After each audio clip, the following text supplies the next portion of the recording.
एक दूसरे को नेकी की दावत देना बहुत बड़ा अमल है। हम दुनिया का नुकसान किसी का बर्दाश्त नहीं कर सकते हैं, और जब दीन की बारी आती है तो हम उसमें कमी करते हैं, किसी को बुराई से रोकते नहीं हैं, नेकी की दावत नहीं देते।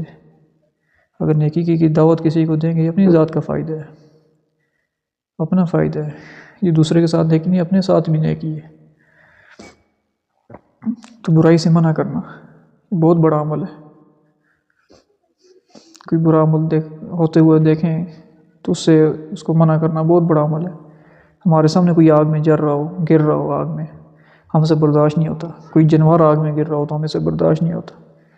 और एक मुसलमान इंसान आखिरत की आग के लिए अपने आप को तैयार कर रहा है, हमें कोई परवाह नहीं, कोई फ़िक्र ना हो। ये तो बड़ी गफलत की बात है। इस गफलत से अपने आप को निकालने की ज़रूरत है, दूसरों की भी फ़िक्र करने की और अपनी इस्लाह की भी ज़रूरत है।